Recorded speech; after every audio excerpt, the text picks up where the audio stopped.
speaker is Nadia Nortje.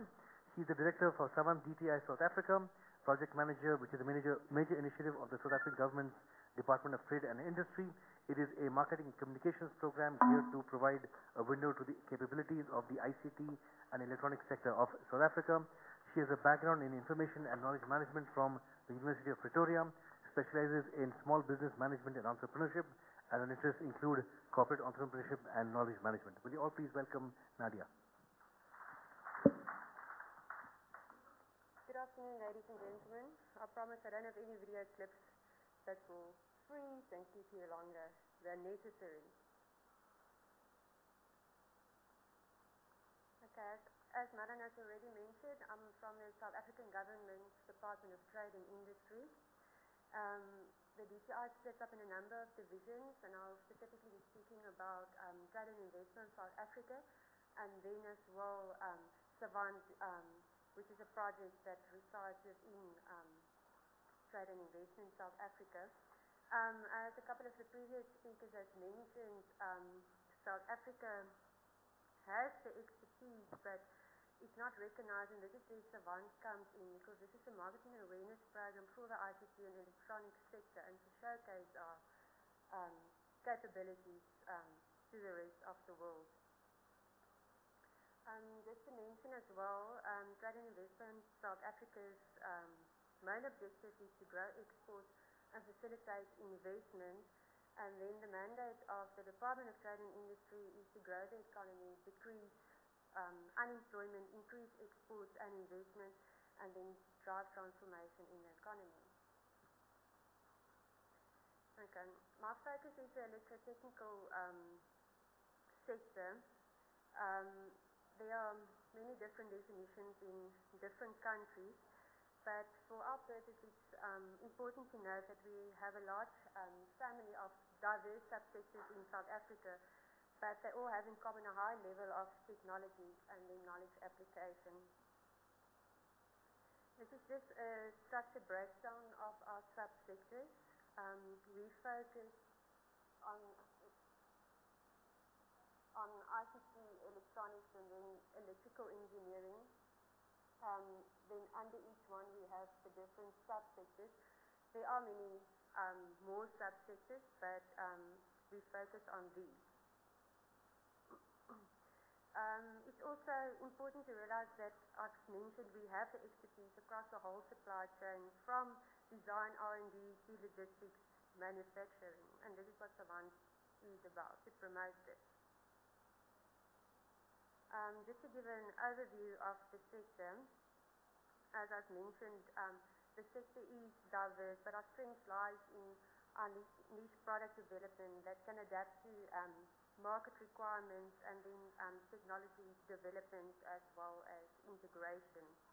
To give an example, South Africa was first, I don't know if you're familiar with the scoreboard at Wimbledon.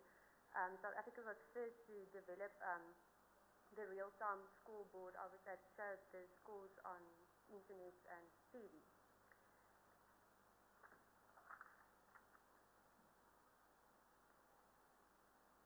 As I mentioned, in global terms, our industry is relatively small and not yet recognized in the global market. And then just to look at some numbers and projections, specifically I'm highlighting hardware. It's estimated overall that the hardware market is to grow from 3.7 billion to 5.1 billion US dollars by 2012. And then software spending will rise from 1.4 billion to 2.32 billion, and then services from 2.9 to 4.3 billion. From this it can be concluded that the growing penetration of the internet should fuel PC demand for higher-end products in the urban consumer market. And then, of course, the number of broadband internet users is projected to double as well, from around 1.9 million now to 3.7 million in 2012. If we look at the mobile market, looking ahead to 2008 and beyond, it is clear that the growth in South Africa's mobile market is slowing down, and it is also predicted that this will intensify as penetration crosses the 100% mark, probably by the end of 2008. And then speaking about fixed lines, it's also common knowledge that South Africa still has some of the highest fixed line prices in the world, and unless competition can result in further price reductions, further growth in the fixed line sector will become saturated probably by 2011, as can be seen there.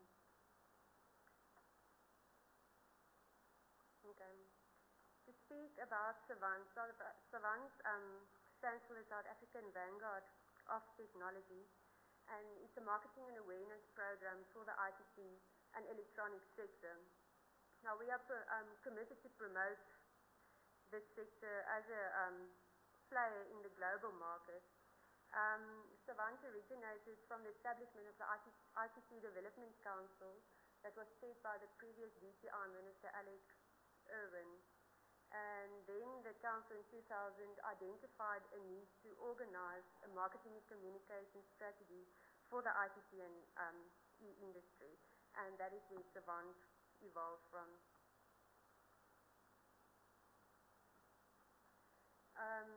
Some of the main objectives of Savant, like I've mentioned, is to create awareness both locally and globally, showcase the capabilities, successes, our competitive advantages of South Africa, and then grow exports, promote investment, and increase access to opportunities locally and globally. I mentioned Savant resides in trade and investment in South Africa. This is just a snapshot of how trade and investment in South Africa works. We have the luxury of having this function in-house, and then the main objective of TISA is to provide the facilitation and hand-holding process for investments, and then where Savant fits in is to provide the sector specialist knowledge. TISA also provides the investment climate, does sector skills development, and also investment servicing and promotion of investment in South Africa. To give an example, we were just involved now in a multi-million-dollar deal with Philips where we facilitated the whole process. Okay, this is the homepage of Savant. Savant is the main, the website is the main communication channel for Savant, and we aim to position this as the premier portal for the ICT and electronic sector. I was just explaining now some functionalities and activities of Savant, starting with the website. We publish industry research. It's research that's done by different government departments, industry players, ourselves. It's a single repository where you can find updated research about the sector. We also publish industry-specific information. What I mean by that is our brochure material. I don't know if you've visited the exhibition hall next door. You would have seen some of our brochures. Our brochures cover our subsectors where we feel we have a competitive advantage or where our niche areas are. They're electronically available on the website as well.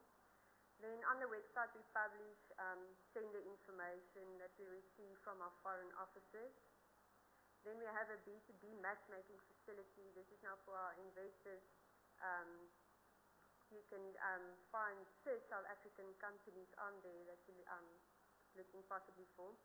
And then we also have a business director from small, medium-sized businesses to major role players in the country with their contact details. Okay. Some networking activities that Savant is involved in. We have events with diplomat industry associations where we just make them aware of the sector, hand out some brochure material, and etc. And then we participate in events like this, again just to create awareness and hand out our marketing material. Then we do a lot of advertising and marketing as well. We advertise in some in-flight magazines, international publications. Then I've mentioned we've got the printed brochures, also electronically available, some CDs. We also have monthly electronic newsletters. What we do in there is do stories on our companies that have shown success overseas, just again to showcase South Africa's capabilities. Like I said, we've got about 40 trade officers currently spread globally, and we also continuously feed them with marketing and promotional material. They also give us requirements of what people are looking for in their countries, and then we feed them with the necessary information. And then also first with Savantis, we're doing 2 roadshows this year coming up in May and June. We've got a power and electronics roadshow, and then an ICT roadshow. We've invited international journalists to come visit Cape Town, Durban, Gauteng, come visit our major role players, and then from that they'll do country profiles for us. Okay. This is just an example of our research bank. I said you won't find any other website like this. This is with a single research repository like this one. To look out for the next couple of weeks, we've just gone through a mapping exercise where we've actually mapped all the, mapped the regulatory environment for the ICT and electronics sector from about 2000. We will be adding about 30 pieces of regulatory documents, and then also we will indicate in there just to show how the industry has evolved. This is also just an example of our brochures, the ones that are electronically available. We also adding 4 new ones now in RFID embedded software, SI consulting environment, and then process control measurement and instrumentation. This is an example of our B2B matchmaking facility. It's keyword based, it's very easy to use. We've currently got about 600 companies to search from. Okay. Benefits for Savant members. I think the biggest benefit we have is that it's exposure. It's exposure in our newsletter, exposure at trade desks, at exhibitions, trade shows, events like this, and then through our marketing and promotional activities. And then membership is free for our South African companies as well. And specifically for the smaller and medium-sized businesses, this is ideal because usually they don't have a big marketing budget, and this is where it assists. If you're serious about investment in South Africa, I invite you to come to the website. It offers a one-stop shop for all the information you need about the industry. I also urge you to register for our newsletter to stay abreast of all the news and new trends and capabilities that's happening in the country. And then recommendations are also welcome. If you feel there's maybe extra functionality we can build into the website to assist you, or maybe some information you have. Thank you. Thanks, Nadia. Any questions, comments from the audience? It's a very good example of how to promote domestic capacity in ICT hardware and software industries to other parts of the world. And I hope our other colleagues from other parts of Africa and other countries can also learn from this example.